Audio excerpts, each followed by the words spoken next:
नमस्कार विद्यार्थी मित्रांनो, इयत्ता 12वीच्या इतिहास विषयाचा अभ्यास करीत असताना आपण गेल्या 3 प्रकरणांपर्यंत ब्रिटिशांचा, पोर्तुगीजांचा, डच लोकांचा आणि युरोपातील इतर राष्ट्रांचा भारत आणि पूर्वेकडील देशांमध्ये पसरलेल्या वसाहतवादाविषयी माहिती मिळवली. आजच्या या चौथ्या प्रकरणात पहिल्या भागात आपण त्याच्या पुढच्या एका भागाची माहिती मिळवणार आहोत. आपल्या या चौथ्या प्रकरणाचे नाव आहे वसाहतवाद आणि मराठी. मराठी सत्तेने मराठ्यांनी वसाहतवादाच्या विरुद्ध आपला मोर्चा कसा उघडला, वसाहतवादाला कसे प्रत्युत्तर दिले, याबद्दलची माहिती आपण या प्रकरणात शिकणार आहोत. मित्रांनो, या वसाहतवादाविरुद्ध मराठ्यांनी सर्वात प्रथम आघाडी उघडली असं म्हणायला हरकत नाही. वसाहतवादी लोकांचे राजकीय, व्यापारी आणि इतर सगळे छुपे हेतू अचूकपणे कोणी हेरले असतील तर ते फक्त छत्रपती शिवाजी महाराजांनी. आणि म्हणूनच त्या काळात छत्रपती शिवाजी महाराजांनी नौदलाची उभारणी करणे म्हणजे समुद्रात सुद्धा लढाई करता येईल असं सैन्यबळ तयार करून ठेवणे, जलदुर्गांची स्थापना करणे, जलदुर्ग जिंकून घेणे, समुद्रात पाण्यात सुद्धा किल्ले बांधणे, अशा प्रकारची युद्धनीती सुद्धा अवलंबली होती. आणि एवढ्या दूरदृष्टीचा विचार करणारे छत्रपती शिवाजी राजे हे कदाचित त्या काळातील पहिलेच राजे असावे. एवढंच नाही विद्यार्थी मित्रांनो, तर छत्रपती शिवाजी महाराजांच्या नंतर छत्रपती संभाजी महाराज यांनी सुद्धा पोर्तुगीजांचा मोठ्या प्रमाणावर पराभव केला होता. पोर्तुगीजांच्या नाकी नऊ आणले होते. परकीय सत्तांचा अचूक डाव त्यांनी ओळखला होता आणि त्यामुळे योग्य वेळी खबरदारी घेणे या मराठी सत्तेला आणि मराठी सत्ताधीशांना सोपे गेले. मग या मराठी सत्तेचे असे वसाहतवादाच्या विरोधी धोरण कोणते होते, या पहिल्या मुद्द्याचा आपण आता अभ्यास करणार आहोत. मराठी सत्तेचे वसाहतवादाविरुद्धचे धोरण. मित्रांनो, मराठी सत्तेचे वसाहतवाद विरोधी धोरण या मुद्द्याचा अभ्यास करत असताना आपल्याला छत्रपती शिवाजी महाराजांनी, त्यानंतर संभाजी महाराजांनी आणि त्यांच्यानंतर आलेल्या सर्व पेशव्यांनी या वसाहतवादी देशांच्या विरुद्ध कोणते धोरण अवलंबले याचा अभ्यास या ठिकाणी करावायचा आहे. छत्रपती शिवाजी महाराजांची नीती आपण पाहिली की नौदलाची उभारणी करणे आणि जलदुर्गांची निर्मिती करणे हे काम छत्रपती शिवाजी महाराजांनी केलं. संभाजी महाराजांनी सुद्धा पोर्तुगीजांच्या विरुद्ध लढाया छेडल्या होत्या, हे सुद्धा आपण अभ्यास करू. त्याच्याही एक पाऊल पुढे जाऊन चिमाजी आप्पा की जे थोरले बाजीराव पेशव्यांचे भाऊ होते, या चिमाजी आप्पांनी तर पोर्तुगीजांच्या विरुद्ध लढाई छेडून वसई येथे पोर्तुगीजांचा लढाईमध्ये पराभव सुद्धा केला होता. आणि सगळ्यात विशेष म्हणजे या परकीय सत्तांचा अशा पद्धतीने पराभव करणारी सगळ्यात पहिली भारतीय सत्ता कोणती असेल तर ती मराठ्याची सत्ता होती. चिमाजी आप्पांनी हा पराभव करून दाखवला होता. आणि म्हणून या परकीय सत्तांच्या विरुद्ध, परकीय सत्तेच्या वसाहतवादाविरुद्ध मराठ्यांचे धोरण काय होते हे अभ्यासणे महत्त्वाचे ठरले. मित्रांनो, ज्या वेळेस या परकीय सत्ता भारतात आल्या त्यावेळेस या परकीय सत्तांचं तत्व काय होतं तर त्यांचा प्रवास होता तराजू, तलवार आणि तख्त. आणि तराजू. तराजू म्हणजे जे व्यापाराशी संबंधित आहे, व्यापारी म्हणून ते आले, तराजू घेऊन आले व्यापार करण्यासाठी. पुढे त्यांनी हळूहळू तलवार हातात घेतली म्हणजे युद्ध केले, राजकारणात प्रवेश केला आणि युद्ध करून त्या ठिकाणी आपले वसाहतवादाचे धोरण अवलंबले, वसाहती निर्माण करण्याचा प्रयत्न केला.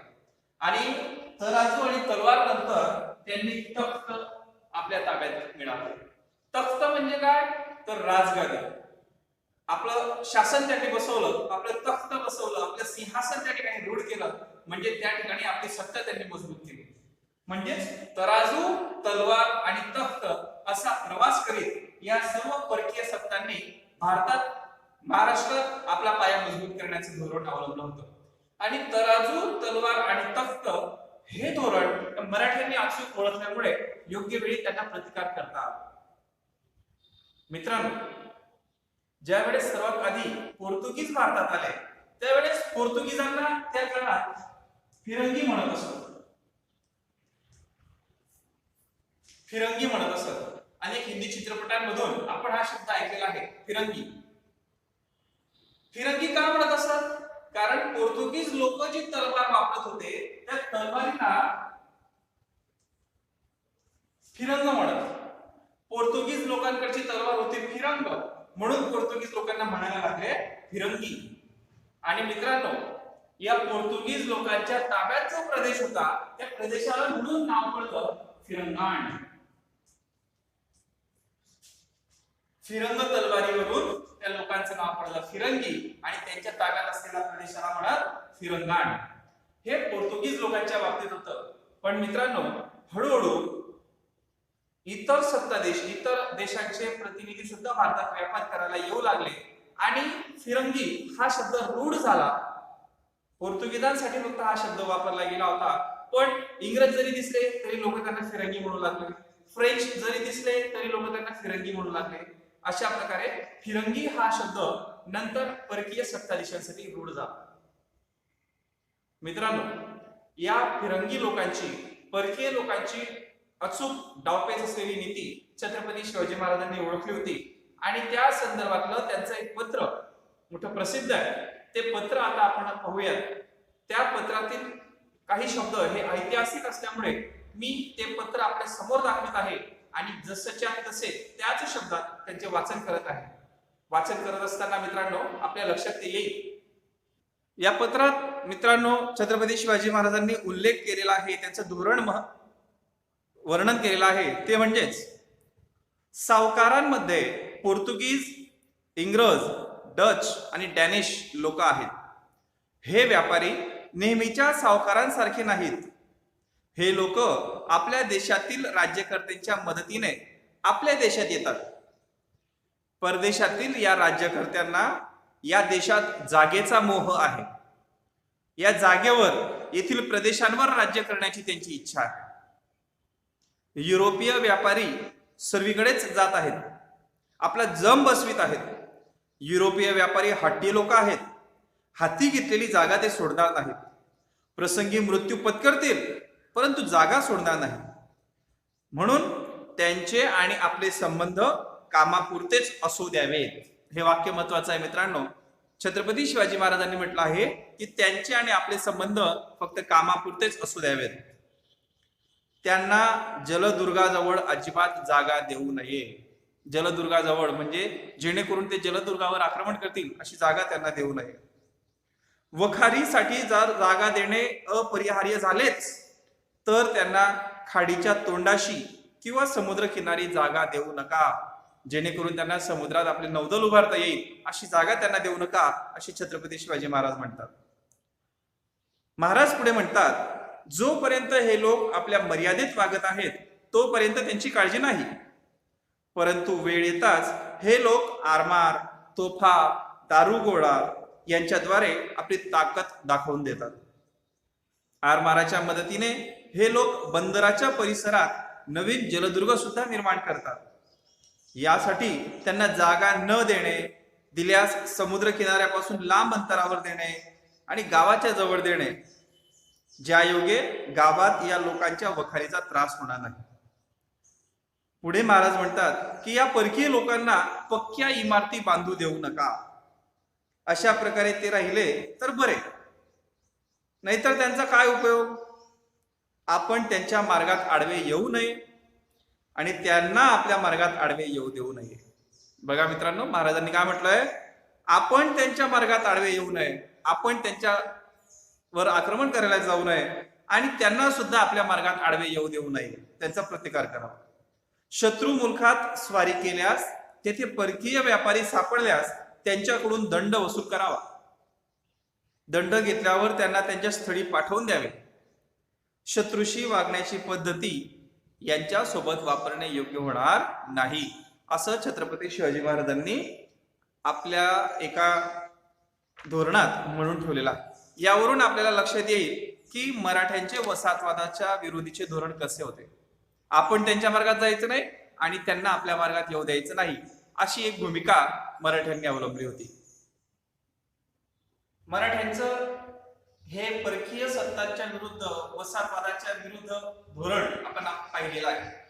मित्रांनो, आता याच्या पुढचा मुद्दा आपण अभ्यासणार आहोत तो म्हणजेच मराठ्यांनी या वसाहतवादाच्या विरुद्ध जी नीती अवलंबली होती ती प्रत्येक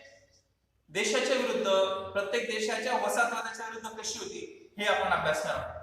सुरुवात करत आहोत पोर्तुगीज आणि मराठे यांच्या नीतीविषयी। पोर्तुगीजांच्या विरुद्ध मराठ्यांची नीती कशी होती हे आपण सुरुवातीला अभ्यासणार आहोत आणि मग क्रमाक्रमाने इतर सत्ताधीशांच्या विरुद्धची नीती आपण पाहणार आहोत। सुरुवात करूया पोर्तुगीज आणि मराठे। मित्रांनो, पोर्तुगीज भारतात सर्वात आधी जर कोणते परकीय आले असतील तर ते आले पोर्तुगीज आणि सगळ्यात शेवटी जर भारतातून कोणी गेले असतील तर ते आहेत पोर्तुगीज। म्हणजेच पोर्तुगीजांचा भारताशी संपर्क सर्वात जास्त काळ आला होता। पोर्तुगीजांचा भारतातील संबंध हा भारताच्या पश्चिम किनारपट्टीजवळ म्हणजेच गोवा आणि गोव्याच्या आजूबाजूच्या प्रदेशांमध्ये होता। जर नकाशा पाहिला तर लक्षात येईल की गोवा आणि गोव्याच्या वरचे जे जिल्हे आहेत, वरचे जो प्रदेश आहे कोकण किनारपट्टीच्या आजूबाजूचा प्रदेश, या ठिकाणी या समुद्र किनाऱ्यालगत पोर्तुगीजांचे वर्चस्व राहिलेले आहे आणि छत्रपती शिवाजी महाराजांना नेमकं हेच नको होतं की समुद्रात यांची सत्ता असेल। मित्रांनो, पोर्तुगीजांनी या पश्चिम किनारपट्टीजवळ उरण, चौल आणि इतर प्रदेशांमध्ये आपले बुरुजयुक्त किल्ले बांधलेले होते। उरण कुठे आलं तर पश्चिम किनारपट्टीजवळ, कोकण किनारपट्टीजवळ। चौल सुद्धा त्याच ठिकाणी आहे। या पोर्तुगीजांचा ज्या गोव्यावर अंमल होता त्या गोव्याचे उत्तरेकडचे जे जिल्हे होते की ज्या जिल्ह्यांची बाउंड्री ही आपल्या कोकण किनारपट्टीला लागत होती, त्या ठिकाणी जे तालुके होते त्यांना बारदेश असे म्हणत असत। त्यांना म्हणत असत बारदेश।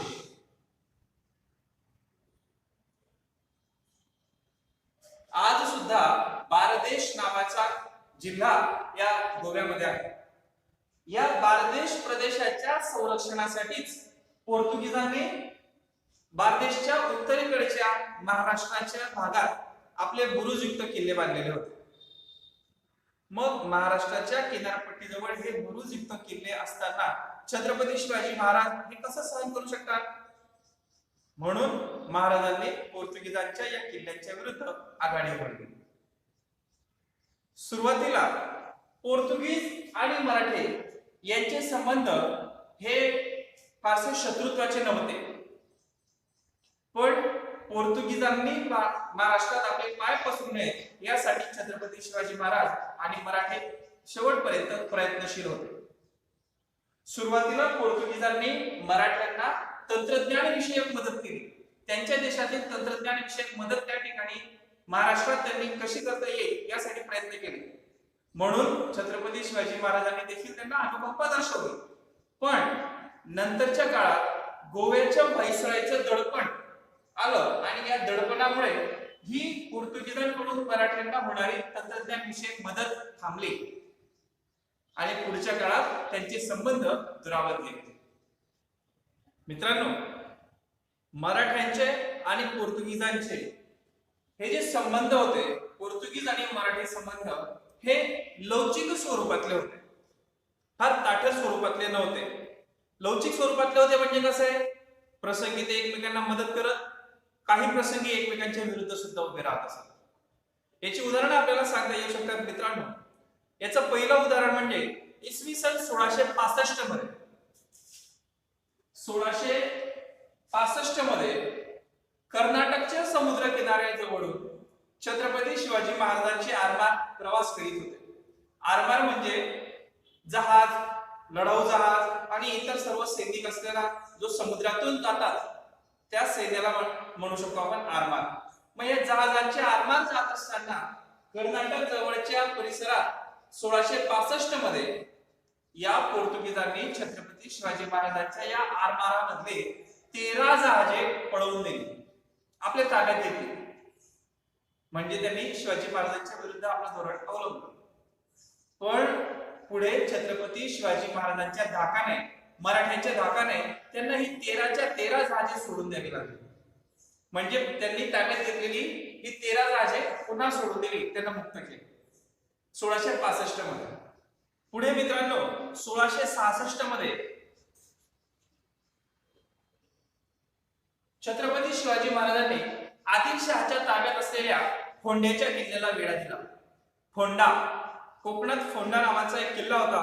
या किल्ल्याला त्यांनी वेढा दिला आणि किल्ल्याला चारी बाजूने वेढून घेतले. त्याच्या आजूबाजूला आपले सैन्य उभे केले. या परिस्थितीत आदिलशहाच्या विरुद्ध शिवाजी महाराजांचा हा संघर्ष सुरू असताना पोर्तुगीजांनी मात्र त्या किल्लेदाराला दारू गोळा आणि इतर रसद पुरवली. म्हणजे त्यांनी कोणाला मदत केली तर शिवाजी महाराजांच्या विरुद्ध त्यांच्या शत्रूला त्यांनी मदत केली. 1666 मध्ये 65 मध्ये 13 राजे पळून दिली. 1666 मध्ये फोंड्याच्या किल्ल्याला वेढा दिला असताना पोर्तुगीजांनी उलट त्या किल्लेदाराला रसद पुरवली, दारुगोळा पुरवला, धान्य पुरवलं. पण लगेच पुढे मित्रांनो छत्रपती शिवाजी महाराज ज्यावेळेस सुरत या ठिकाणी लुटीसाठी गेले होते, सुरतेची लूट ही इतिहासात मोठी प्रसिद्ध आहे. या सुरतेच्या लूटवरून परत येत असताना मात्र छत्रपती शिवाजी महाराज या पोर्तुगीज लोकांच्या ताब्यातील प्रदेशातून सुखरूप स्वराज्यात परत आले होते. म्हणजे बघा, एकीकडे हे त्यांना विरोध करतात पोर्तुगीज आणि दुसरीकडे छत्रपती शिवाजी महाराज हे पोर्तुगीजांच्याच ताब्यातील प्रदेशातून आपल्या प्रदेशात सुखरूप परत येतात. म्हणजे याचं धोरण लवचिक होतं. आणखी पुढचं एक उदाहरण आपल्याला पाहता येऊ शकतं की याच पोर्तुगीजांना छत्रपती शिवाजी महाराजांनी आपल्या स्वराज्यात असलेल्या कोकणातील दाभोळ या ठिकाणी वखार उभी करण्याची सुद्धा परवानगी दिली होती. म्हणजेच काय होतं, एकीकडे कधी कधी त्यांचे संघर्ष होतात तर दुसरीकडे छत्रपती शिवाजी महाराजांनीच त्यांना परवानगी दिली होती दाभोळ या ठिकाणी आपली वखार स्थापन करण्याची. म्हणजे यांचे संबंध फार टोकाला गेलेले नव्हते, खूप युद्धजन्य परिस्थिती सुद्धा नव्हती आणि खूप आपुलकीचे संबंध सुद्धा नव्हते. म्हणून म्हणतात की पोर्तुगीज आणि मराठी यांचे संबंध हे फार जवळचेही नव्हते आणि फार लांबचेही नव्हते. त्या दोघांमध्ये लवचिक धोरण होतं. पुढे मित्रांनो, पोर्तुगीज लोकांनी भारतात आल्यानंतर, गोव्यात आल्यानंतर धर्मांतराच्या पद्धतीला चालना दिली, कायदे शिथिल केले. त्यांना ख्रिस्ती धर्माचा प्रचार आणि प्रसार भारतात करायचा होता आणि त्याच्यामुळे त्यांनी जे लोक ख्रिस्ती धर्म स्वीकारतील त्यांना विविध प्रकारच्या सवलती द्यायला सुरुवात केली. आणि त्यामुळे इथल्या स्थानिक लोकांमध्ये याविषयी चीड निर्माण झाली, संतापाची भावना निर्माण झाली. पोर्तुगीज लोकांच्या विरुद्ध येथील लोक भडकले होते. आणि नेमक्या याच काळात पुढे छत्रपती शिवाजी महाराजांनी पोर्तुगीजांच्या ताब्यातील असलेल्या या बार्देश प्रदेशावर आपली स्वारी केली, आक्रमण केले. विशेष म्हणजे या बार्देशात पोर्तुगीज लोकांची सत्ता असताना सुद्धा छत्रपती शिवाजी महाराज ज्यावेळेस त्या ठिकाणी गेले त्यावेळेस तेथील लोकांनी छत्रपती शिवाजी महाराजांचे मोठ्या आनंदाने स्वागत केले, त्यांचा सत्कार केला. यावरून आपल्याला समजतं की तेथील स्थानिक जनतेला छत्रपती शिवाजी महाराजांविषयी आदर होता, आपुलकीची भावना होती. मराठ्यांचे आणि पोर्तुगीजांचे हे धोरण अशा प्रकारे लवचिक स्वरूपाचे होते. पुढे छत्रपती शिवाजी महाराजांचा ज्यावेळेस सिद्धीशी संघर्ष सुरू होता, आदिलशहाशी संघर्ष सुरू होता, त्यावेळेस एकीकडे पोर्तुगीज असं दाखवायचे की छत्रपती शिवाजी महाराजांचे आणि मराठ्यांचे आदिलशहाशी, सिद्धीशी जे त्यांचे वैयक्तिक संबंध आहेत त्या संबंधाबाबत आम्ही तटस्थ आहोत, आम्हाला काहीही घेणे देणे नाही. पण दुसरीकडे मात्र हेच पोर्तुगीज त्या आदिलशहाला, सिद्धीला महाराजांच्या विरुद्ध मदत करत होते. म्हणजेच दाखवताना मी त्यांच्यापासून अलिप्त आहे असं दाखवायचं, पण प्रत्यक्षात मात्र महाराजांच्या विरुद्ध त्यांना मदत करायची असं सुद्धा धोरण पोर्तुगीजांनी अवलंबलं होतं. आणि यामुळे पुढे जाऊन पोर्तुगीज आणि मराठी यांच्यात संघर्ष निर्माण झाला. या संघर्षातून पुढे काही तह सुद्धा झाले, ते आता आपण अभ्यासूया. आपले आपापसातील संघर्ष टाळण्यासाठी पोर्तुगीज आणि मराठी यांनी काही प्रयत्न सुद्धा केले. पोर्तुगीजांचा एक वकील हा रायगडावर महाराजांच्या भेटीसाठी येऊन गेला आणि या वकिलाच्या मार्फत त्यांनी आपापसातील संघर्ष टाळण्याचे ठरवले. खर तर पोर्तुगीजांची ही वाढत चाललेली मुजोरी थांबावी असं छत्रपती शिवाजी महाराजांना खूप वाटत होतं. आणि म्हणून छत्रपती शिवाजी महाराजांनी गुप्तपणे हळूहळू आपली काही माणसे ही गोव्याच्या प्रदेशात, पोर्तुगीजांच्या प्रदेशात धाडायला सुरुवात केली, पाठवायला सुरुवात केली. टप्प्याटप्प्याने त्या ठिकाणी माणसं जात होती आणि हळूहळू त्या ठिकाणी आपल्या माणसांची संख्या वाढली की अचानक मोठा उद्रेक करावा, संघर्ष करावा आणि पोर्तुगीजांना त्या ठिकाणावर हाकलून लावावं, पोर्तुगीजांचं जोखड उकळून फेकावं आणि त्या ठिकाणी स्वराज्य स्थापन करावं, असा छत्रपती शिवाजी महाराजांचा बेत होता. पण दुर्दैवाने गोव्याच्या व्हाईसरॉयला त्यांचा हा बेत समजला आणि त्यामुळे ही योजना अयशस्वी ठरली. म्हणजे महाराजांनी केलेला हा प्रयत्न या ठिकाणी त्यांना थांबवावा लागला. पुढे 10 फेब्रुवारी 1670 रोजी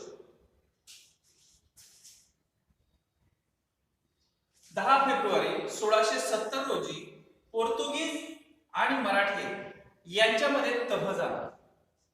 तह म्हणजे काय, तर बोलणी सुरू झाली की चला आपण वादविवाद टाळूया, दोघं मिळून एकत्र येऊया, काही गोष्टी तुम्ही सोडा, काही गोष्टी आम्ही सोडतो आणि समजून घेऊया एकमेकांना, एकमेकांमधले संघर्ष टाळूया, यासाठी एकमेकांमध्ये जी बोलणी होती तिला म्हणतात तह. 10 फेब्रुवारी 1670 रोजी पोर्तुगीज आणि मराठी यांच्यात तह झाला आणि या तहात काही अटी मान्य करण्यात आल्या.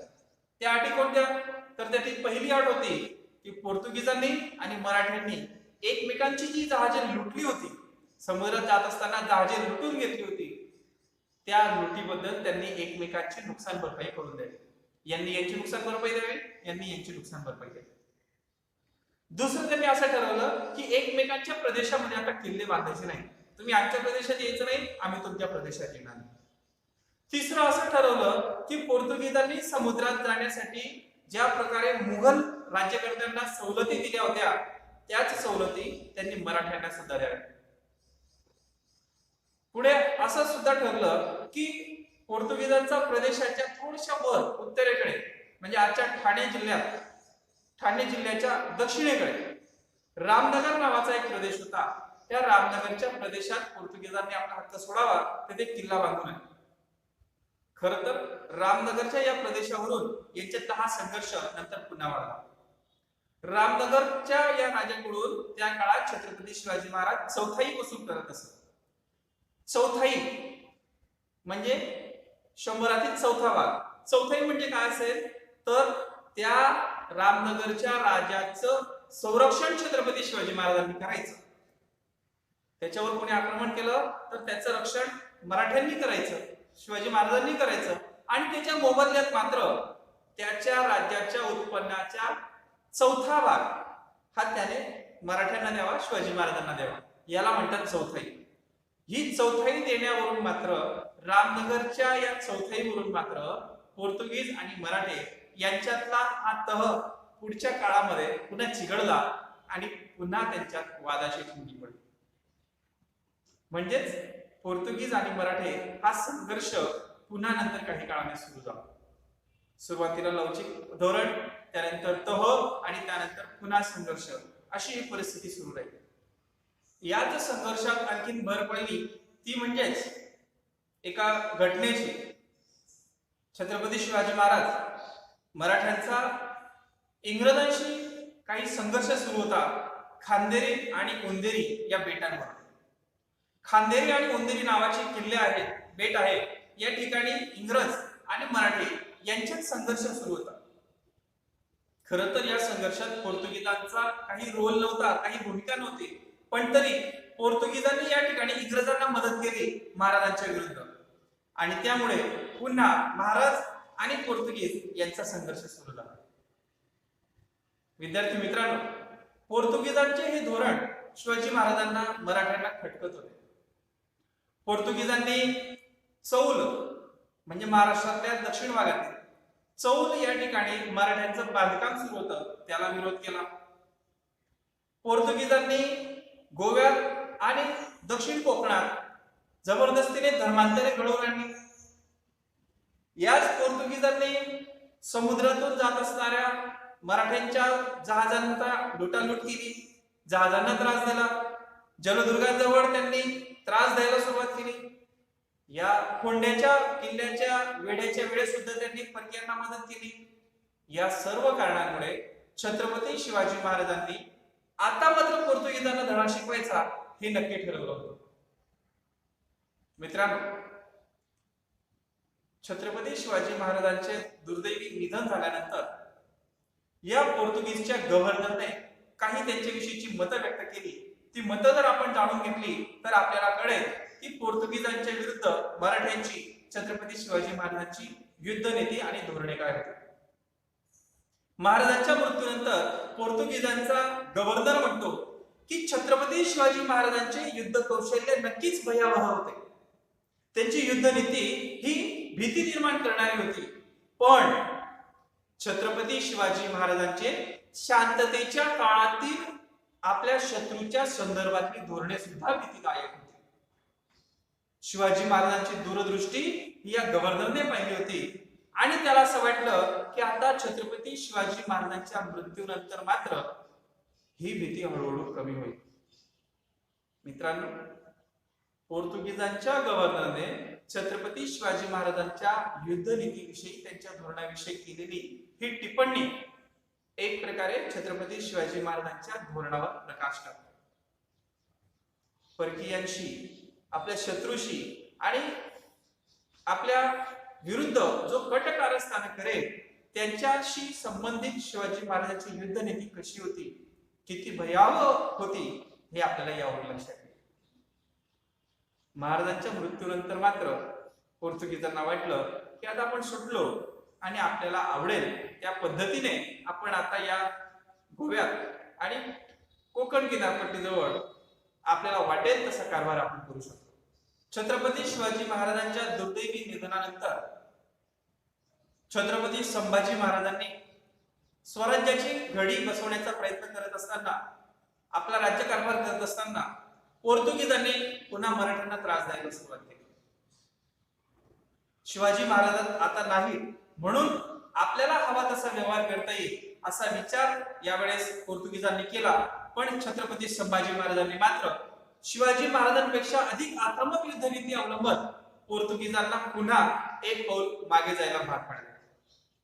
खरं तर छत्रपती संभाजी महाराज आणि मुघल बादशाह औरंगजेब यांच्यात संघर्ष सुरू असताना पोर्तुगीजांनी मुघल बादशाह औरंगजेबाला मदत करण्याचं धोरण अवलंबलं आणि त्यामुळे छत्रपती संभाजी महाराज आणि पोर्तुगीज यांच्यातील संघर्ष पुन्हा चिघळला. छत्रपती संभाजी महाराजांनी पोर्तुगीजांच्या ताब्यातील गोव्याच्या प्रदेशातील त्यांच्या एका किल्ल्यावर आक्रमण केले आणि तो किल्ला आपल्या ताब्यात मिळवला. रेवदंडा बंदरावर त्यांनी आक्रमण केले. रेवदंडा नावाचा बंदर आज सुद्धा या पश्चिम किनारपट्टीजवळ आहे. या रेवदंडा बंदरावर की जे पोर्तुगीजांच्या ताब्यात होतं, या रेवदंडा बंदरावर संभाजी महाराजांनी आक्रमण केलं. त्यांनी इकडे आक्रमण केलं म्हणून पोर्तुगीजांनी संभाजी महाराजांच्या ताब्यातील दक्षिण कोकणातील होंडा या किल्ल्याला पुन्हा वेढा घातला. तुम्ही इकडे आक्रमण करता म्हणून आम्ही तुमच्या या किल्ल्याला वेढा घालू, अशी भूमिका यावेळेस पोर्तुगीजांनी घेतली. त्यांना वाटलं आता मात्र संभाजी महाराज माघार घेतील, पण संभाजी महाराज अधिक आक्रमकपणे चाल करून आले आणि मराठ्यांच्या सैन्यातील यसाजी कंक नावाच्या एका शूरवीर माणसाने, यसाजी कंक की जे छत्रपती शिवाजी महाराजांचे अत्यंत विश्वासू सहकारी होते आणि मराठ्यांच्या पायदळाचे प्रमुख होते, या यसाजी कंकांनी अभूतपूर्व असा पराक्रम दाखवला आणि फोंड्याचा हा वेढा मोडून काढला. फोंड्याचा वेढा फक्त त्यांनी मोडून काढला नाही तर फोंडा जिंकून पुन्हा त्यांनी या पोर्तुगीजांच्या भागावर आक्रमण केली. गोव्यात त्यांनी प्रवेश केला आणि गोवा जिंकून घेण्याच्या तयारीने यसाजी कंक आणि मराठ्यांची सत्ता गोव्यात येत असतानाच मात्र दुर्दैवाने दुसऱ्या भागातून औरंगजेबाची सत्ता ही दक्षिण कोकणावर आक्रमण करणार आहे असा एक संदेश संभाजी महाराजांपर्यंत येऊन पोहोचला आणि दुर्दैवाने गोव्यावर आपली होत असणारी मजबूत पकड, आपली चढाई सोडून संभाजी महाराजांना परत फिरावं लागलं. आपलं स्वराज्य वाचवण्यासाठी, दुसऱ्याचा प्रदेश आपल्या ताब्यात मिळवण्याच्या नादात आपलं स्वतःचं स्वराज्य गमावलं जाऊ नये यासाठी छत्रपती संभाजी महाराजांना मागे फिरावं लागलं आणि औरंगजेबाच्या मुघलांच्या संघर्षाला तोंड देण्यासाठी त्यांना पुन्हा महाराष्ट्रात यावं लागलं आणि म्हणून गोव्यावर केलेलं आक्रमण अर्ध्यावरती सोडावं लागलं. या ठिकाणी छत्रपती संभाजी महाराजांनी गोव्यावर केलेलं आक्रमण जर दीर्घकाळ टिकलं असतं तर गोव्यावरील पोर्तुगीजांची सत्ता संपायला फार वेळ लागला नसता. हे पोर्तुगीजांच्याही लक्षात आलं आणि म्हणूनच कदाचित त्यांनी एक प्रकारे औरंगजेबाची मदत घेतली असावी. म्हणजे छत्रपती संभाजी महाराज हे सुद्धा छत्रपती शिवाजी महाराजांच्या युद्धनीतीच्या पेक्षा अधिक आक्रमक युद्धनीती अवलंबत होते हे आता पोर्तुगीजांना कळून आलं होतं. पुढे छत्रपती संभाजी महाराजांच्या नंतर छत्रपती शाहू महाराजांच्या काळात सुद्धा मराठे आणि पोर्तुगीज यांच्यातील हा संघर्ष असाच सुरू राहिला. शाहू महाराजांच्या काळात देखील पोर्तुगीजांनी मराठ्यांच्या विरुद्ध काही धोरणे अवलंबली आणि हा संघर्ष चिघळण्याची काही प्रमुख कारणे ती आपल्याला सांगता येतील. ती म्हणजेच मुघल राज्यकर्त्यांचा दक्षिणेतील जो प्रमुख प्रतिनिधी होता हुसेन अली सय्यद, हा मुघलांचा प्रतिनिधी होता दक्षिणेकडच्या भागात. या हुसेन अली सय्यदशी शाहू महाराजांनी मराठ्यांनी एक करार केला होता. या करारानुसार कल्याण आणि भिवंडी हे प्रदेश मराठ्यांच्या ताब्यात आले होते. हे प्रदेश ताब्यात घेतल्यानंतर मराठ्यांनी पोर्तुगीजांच्या प्रदेशात की जो प्रदेश त्याला लागूनच होता त्या प्रदेशातील चौथाई पोर्तुगीजांकडून मागायला सुरुवात केली. आम्ही तुमचं रक्षण करतो त्याच्या बदल्यात चौथाई द्या अशी भूमिका त्यांनी घेतली. पण पोर्तुगीजांच्या गव्हर्नरने मात्र त्यांना विरोध केला आणि त्यामुळे पुन्हा यांच्या दोघांमध्ये वादाची ठिणगी पडली. पोर्तुगीजांनी रेवदंडा, वसई, दमण, केळवे या ठिकाणी आपल्या लष्करी चौक्या उभा केल्या, लष्करी ठाणे उभे केले जेणेकरून मराठ्यांच्या हल्ल्याला त्यांना तोंड देता येईल. म्हणजे एक प्रकारे त्यांनी युद्धाची सुरुवात केली होती. आक्रमणाला तोंड देण्यासाठी त्यांनी आपल्या चौक्या उभा केला होता. पण तरी या त्यांच्या चौक्यांच्या विरुद्ध छत्रपती शाहू महाराज आणि मराठ्यांच्या एकूणच सैन्याने मोठे पराक्रम दाखवले आणि त्यांच्या या चौक्यांची दहशत मोडून काढली. पोर्तुगीजांनी या चौक्या वाढवून स्थानिक लोकांना त्रास द्यायला सुरुवात केली. स्थानिक लोकांकडून जबरदस्तीने लुटी करायला सुरुवात केली. समुद्रात लुटालूट सुरू केली.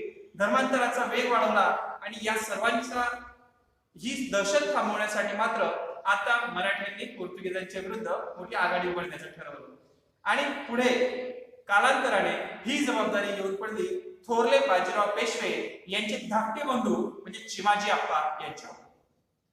चिमाजी आप्पांनी पराक्रमाची शर्थ केली. चिमाजी आप्पांनी आपले युद्ध कौशल्य अवलंबले आणि पहिल्याच प्रयत्नात ठाण्याचा किल्ला जिंकून घेतला.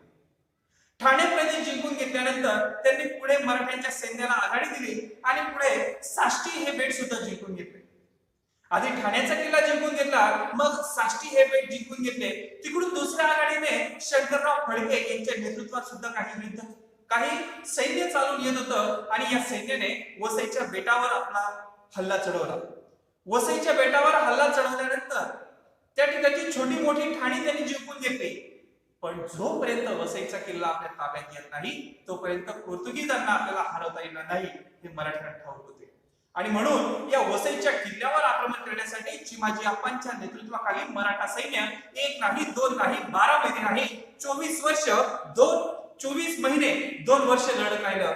2 वर्ष सलग या वसईच्या किल्ल्याच्या विरुद्ध आपली मोहीम मराठ्यांनी सुरू ठेवली आणि 2 वर्षाच्या अथक प्रयत्नानंतर चिमाजी आप्पांच्या लढ्याला यश आलं, मराठ्यांच्या लढ्याला यश आलं आणि शेवटी पोर्तुगीजांना माघार घ्यावी लागली आणि या ठिकाणी पोर्तुगीज आणि मराठे यांचा संघर्ष हा शेवटच्या अंतिम चरणावर येऊन पोहोचला. पोर्तुगीजांनी या ठिकाणी माघार घेतली.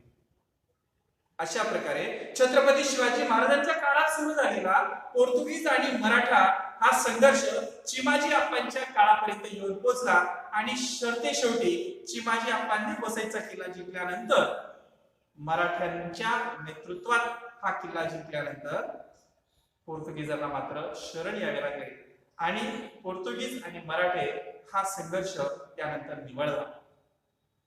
मित्रांनो, यावरून तुमच्या लक्षात आले असेल की मराठ्यांनी या परकीय सत्तांच्या विरुद्ध वसाहतवादी धोरणांच्या विरोधात आपली नीती कशी अवलंबली.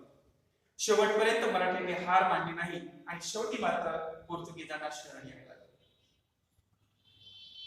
विद्यार्थी मित्रांनो, पुढच्या भागात आता आपण पाहणार आहोत दुसऱ्या एका परकीय सत्तेविरुद्ध, दुसऱ्या एका वसाहतवादी देशाच्या धोरणांविरुद्ध मराठ्यांनी कशी नीती अवलंबली होती. तोपर्यंत येथेच थांबूया. आपलं हे चॅनल सबस्क्राईब करायला विसरू नका, एवढीच एक विनंती.